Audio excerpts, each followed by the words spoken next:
Bom dia, boa tarde, boa noite, pessoal. Mais um vídeo do Virando as Páginas. E desta vez, graças a um presente que a nossa querida Marta me entregou, eu vou estar conversando com vocês um pouquinho sobre O Silêncio da Chuva, do Luiz Alfredo Garcia Rosa, que já não está mais conosco, né? O psiquiatra, o psicólogo Luiz Garcia Rosa, ele morreu em 2020, no mesmo ano que Rubem Fonseca. Na verdade, nessa época morreram muitos autores e muita gente da arte importantes, não só no Brasil como fora, né? E ele teve um caminho que pouco é percebido nos autores nacionais, que são as obras detetivescas, aquelas que vão estar caminhando pelas mesmas estradas que Arthur Conan Doyle, as mesmas estradas de Poirot ou as mesmas estradas do Padre Brown. Então, Chesterton, Agatha Christie e Arthur Conan Doyle, eles fazem parte de um grupo seleto que vai ter então nos seus filhos Sherlock Holmes, Poirot, Mr. Maple, esses dois no caso da nossa querida Agatha Christie e o Padre Brown, eles todos vão estar sendo trabalhados sobre uma ideia extremamente atraente, que é o suspense. Como eu posso descobrir e compreender quem matou, como matou e por que matou, numa trama que pode ser de 250 páginas até 600 páginas, vai depender de que tipo de obra você esteja se encaminhando. Já conversei com vocês um pouco sobre o Chesterton, no Homem que Era Quinta-feira. A Miss Marple, da nossa querida Agatha Christie, já a trouxe aqui para vocês, e obviamente já falei de algumas obras do Arthur Conan Doyle com relação ao Sherlock Holmes, todas elas estão aí no canal. Bom, aqui no Brasil, o Luiz Alfredo Garcia Rosa é um dos exemplos bem, digamos assim, destacados nessa área. Você tem, é interessante isso, né? A literatura nacional, ela é pródiga.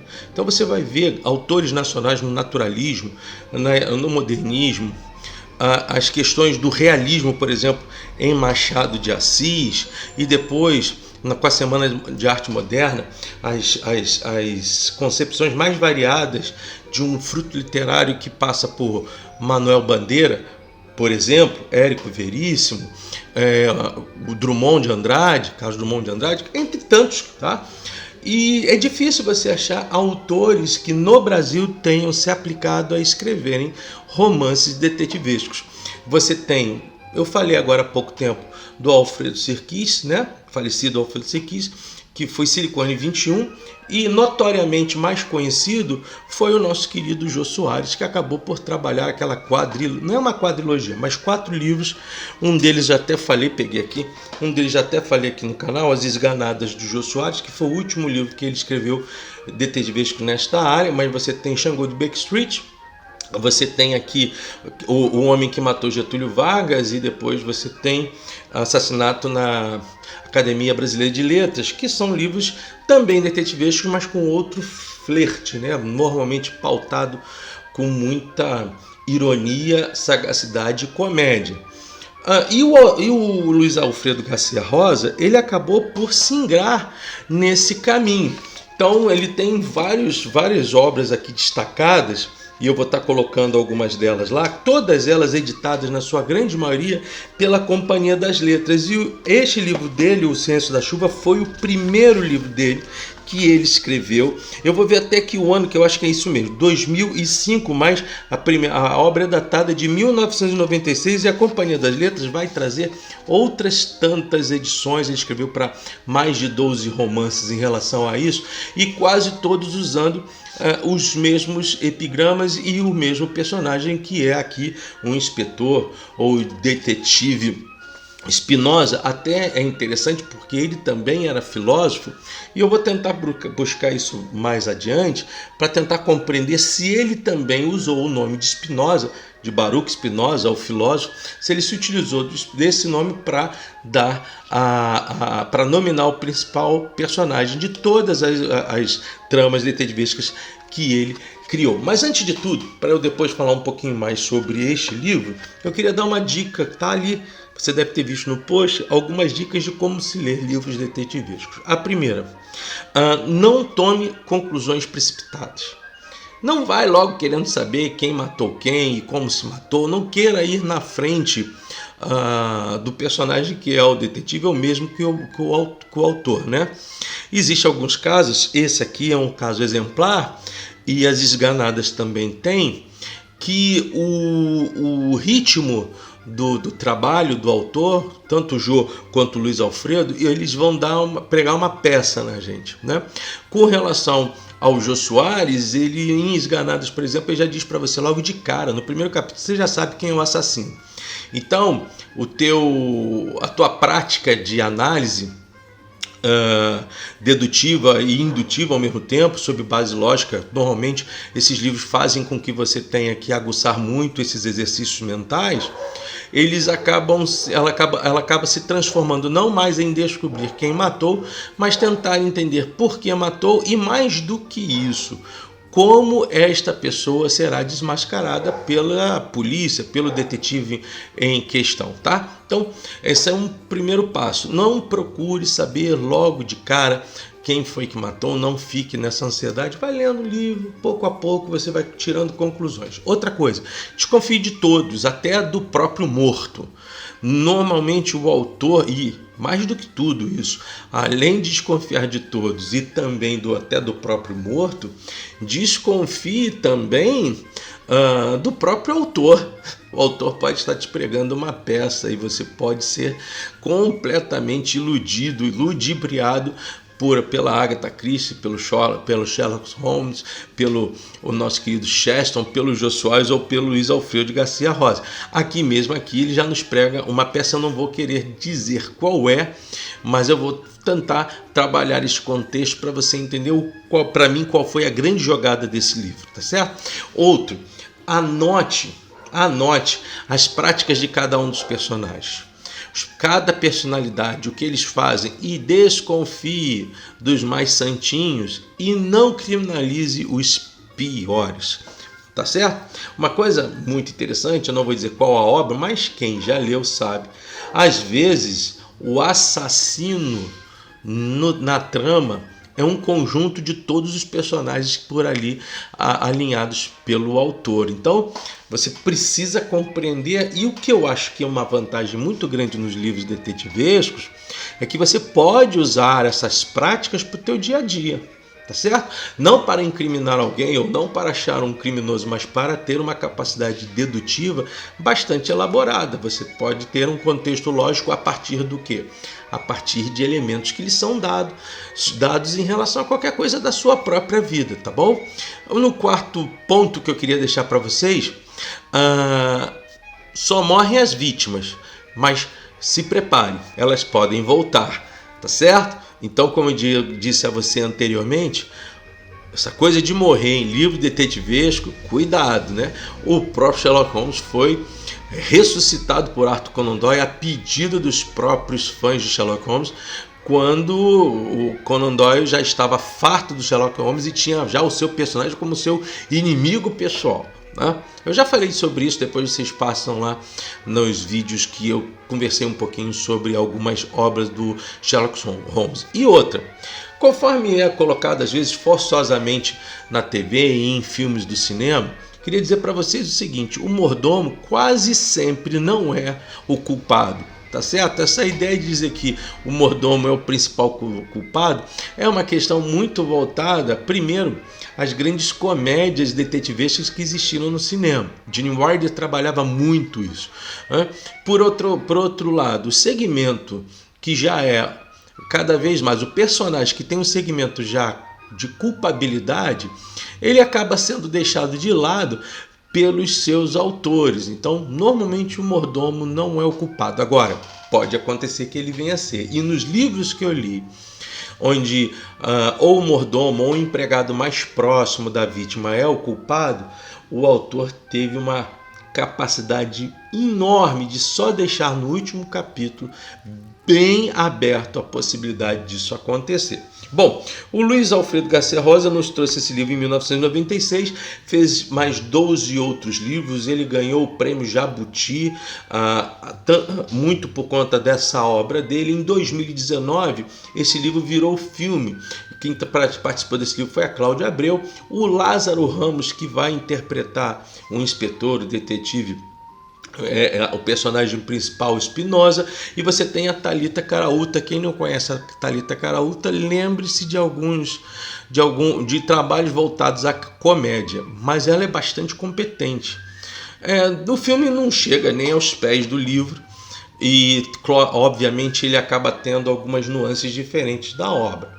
Tá? O que eu acho que é interessante nesse livrinho para fechar toda a nossa conversa? Primeiro é o fato de que, assim como o Jô Soares, o trato, o ambiente do romance passa-se no Rio de Janeiro. Então lugares como Bar João, quem conhece Bar João, o icônico Bar João, que teve o seu nome mudado para João quando da Segunda Guerra Mundial, Praça Mauá, as áreas da Zona Sul, algumas capilaridades na Zona Norte são interessantíssimas. Aí que vem o início da obra, né?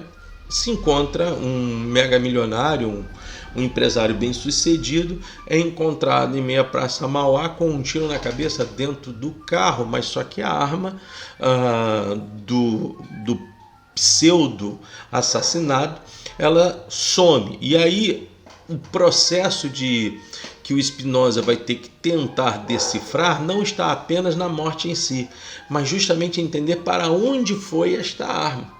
E é nesse sentido que eu acho interessantíssimo a obra, porque em dado momento você já vai descobrir o que aconteceu com o personagem, o falecido, né? E o que é mais interessante, a partir daí a figura do livro muda, e essa inversão que o Luiz Alfredo Garcia Rosa dá acaba nos dando um novo sabor à trama, porque não é um livro muito grande, é um livro pequeno com 227 páginas. Quer dizer, se fosse um livro um pouquinho maior, de gramatura maior, nos daria 160 páginas, quase uma novela. Mas é muito legal porque em dado momento você começa a acompanhar o Espinosa como se fosse um parceiro dele, né? E essas exposições todas, gente, eu gosto muito das exposições da região do Rio de Janeiro, esse caso muito mais próximo que nós, né? Então, aspectos voltados a Laranjeiras, como eu falei, Bar Luiz, o ambiente da Praça Mauá, e os debates já meio que acalorados sobre situações sociais internas ao Brasil na época são levantados aqui. Quem é então o Espinosa? Espinosa é um cara com problemas sentimentais seríssimos, um galanteador muito perspicaz, e ele tenta descobrir e convencer-se do processo propriamente dito a partir de situações bastante nonsense. Isso eu não vou passar para vocês, porque senão eu acabo atrapalhando a sua condição de entendimento. Por que vale a pena você ler Luiz Alfredo Garcia Rosa em O Silêncio da Chuva? São livros de entrada no campo detetivesco. Eu já falei sobre isso aqui. Eu, quando era muito pequeno, eu tinha uma telenovela, não, uma radionovela, que era o Teatro de Mistérios. E essa obra que passava na Rádio Nacional, ela vai terminar mais ou menos na década de 80, começa lá na década de 70. Falei sobre isso quando de uma obra detetivesca, que agora eu não me lembro qual é, mas falei sobre este texto, esse trabalho, e até hoje eu ouço as histórias já repetidas do Teatro de Mistérios, que era um inspetor junto de alguns assessores. Tinha um japonês cujo nome era Minoru, e eles tinham que descobrir casos de assassinatos no Rio de Janeiro. Aquilo ali foi a introdução para que eu pudesse depois, lá na frente, na Ediouro, começar aqueles livros pequenos como A Turma dos Cinco e por aí vai, tá? Aquilo ali me deu uma vontade maior de seguir, e aí sim, aí me dei logo de cara, já me vi logo de cara com o nosso querido Arthur Conan Doyle, depois com os livros do próprio Chesterton, no campo mais detetivesco, com seu Padre Brown, e a Agatha Christie veio também nesta camada, nessa toada. Então o Luiz Alfredo Garcia Rosa, ele serve-nos como livro de entrada, e são livros saborosos, são livros gostosos. Eu gostei muito de ler esta obra, até porque consegui ler ela em 1 dia e meio, tá? É o tipo de livro que você pode, por exemplo, numa viagem de 2 dias, estar levando e poder ler. Ele te chama a atenção, e existem outras tantas obras dele já, e eu já estou colocando algumas aí agora para você ver, e que eu digo para você, pode buscar, vale muito a pena você estar procurando ler os livros todos do Luiz Alfredo Garcia Rosa. Tem muito do que da psique engajada aqui dentro dos livros dele, e ao mesmo tempo tem muita sagacidade de um Rio de Janeiro tão próximo da gente, mas já bem distante, visto que essa obra foi feita em 1986, sua primeira edição. Ou seja, se eu não estou enganado, eu tinha 19 anos, tá certo? Próxima obra que a gente vai estar buscando ler, trazer para vocês, é o último tomo da trilogia cósmica do C.S. Lewis, tá certo? Esta Fortaleza Medonha. E eu queria estar conversando um pouquinho sobre esse fechamento, já que eu já falei com vocês sobre os outros 2 livros da trilogia, Planeta Silencioso, Perelandra, e agora a gente termina com esta Fortaleza Medonha, se bem que existia uma obra não completa, As Duas Torres, que para muitos seria uma quadrilogia do C.S. Lewis, que foi descoberta pelo seu irmão, mas que infelizmente não estava acabada. Queria agradecer mais uma vez a Marta pelo seu presente, indicar a vocês esta obra. Eles aqui passam até algumas questões interessantes aqui no final, sobre a vida do Luiz Alfredo Garcia Rosa, mas indico que você procure dar uma lidinha, uma estudada no autor, você vai gostar muito, e aí você fica bem preparado para seguir em frente com os livros detetivescos. Qualquer dúvida, se você quiser indicar algum livro detetivesco que eu possa estar lendo aqui, eu faço isso com você. Se você quiser me indicar um livro que eu talvez nunca tenha lido, pode colocar aqui que eu vou buscar ler também, e a gente vai se ingrar dentro daquele percurso, dentro daquela planejamento de leitura para o ano todo. Um grande abraço, fique tranquilo, nós estamos vivendo um mundo muito turvo, e não é só no Brasil, é no globo todo. Leia, descontraia, participe de cenários mais, digamos assim, leves, vire as costas para aquilo que tem causado divisões na cidade, tá certo? Deixei um chorinho de fundo, se você estiver ouvindo, não tem nada mais gostoso do que o chorinho brasileiro, não é? Como eu sempre digo, supere-se, aprenda mais. Ler é bom, virando as páginas. Semana que vem, uma Fortaleza Medonha do nosso querido, amado C.S. Lewis, alguém que eu gosto demais. Até lá, gente. Obrigado por tudo. E Marta, grande abraço. Valeu.